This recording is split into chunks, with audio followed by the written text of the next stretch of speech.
The Saracen at this was inly spited, who Solomon's great worth had long envied. To hear him praised thus he not delighted, or that the king upon his aid relied. Within your power, Sir King, he says, united our peace and war, nor shall that be denied. But for the Turk and his Arabian band, he lost his own. Shall he defend your land? Perchance he comes some heavenly messenger, sent down to set the pagan people free. Then let Argantes for himself take care. This sword, I trust, shall well safe conduct me. But while you rest and all your forces spare, that I go forth to war at least agree.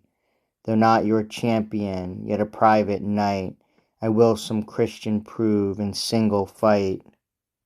The king replied, though thy force and might should be reserved to better time and use, yet that thou challenge some renowned knight among the Christians bold I not refuse. The warrior breathing out desire of fight, and herald called and said, go tell those news to Godfrey's self and to the western lords, and in their hearings boldly say these words.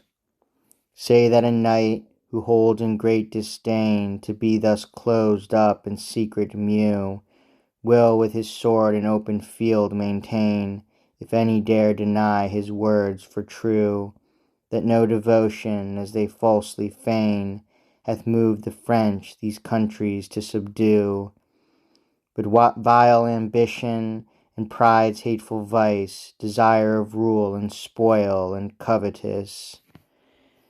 And that to fight I am not only pressed with one or two that dare defend the cause, but come the fourth or fifth, come all the rest, come all that will, and all that weapon draws.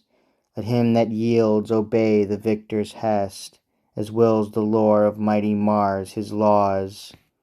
This was the challenge that fierce pagan sent. The herald donned his coat of arms and went.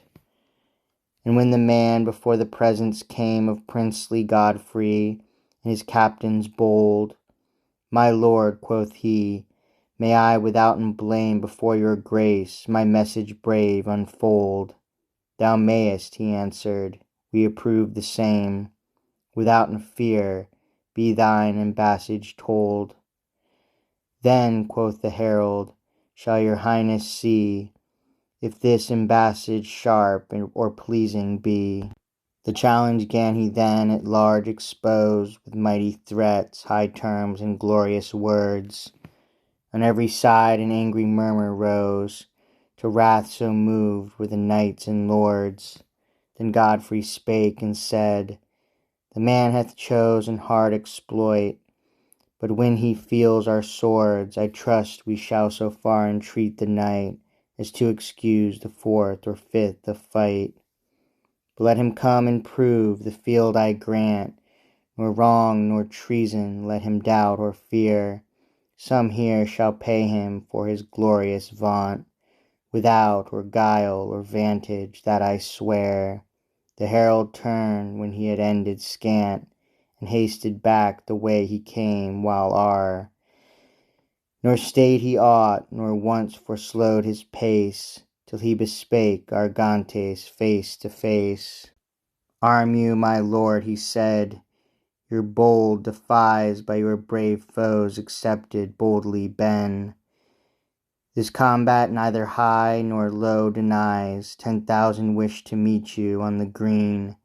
1,000 frown with angry flaming eyes, and shake for rage their swords and weapons keen.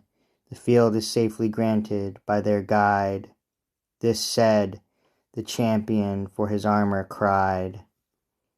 While he was armed, his heart for ire nigh brake, so yearned his courage hot his foes to find. The king to fair Clorinda present spake, if he go forth, remain not you behind, but of our soldiers best 1,000 take, to guard his person, and your own assigned. Yet let him meet alone the Christian knight, and stand yourself aloof, while they two fight.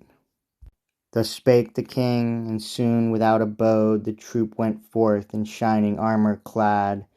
Before the rest the pagan champion rode, his wonted arms and ensigns all he had.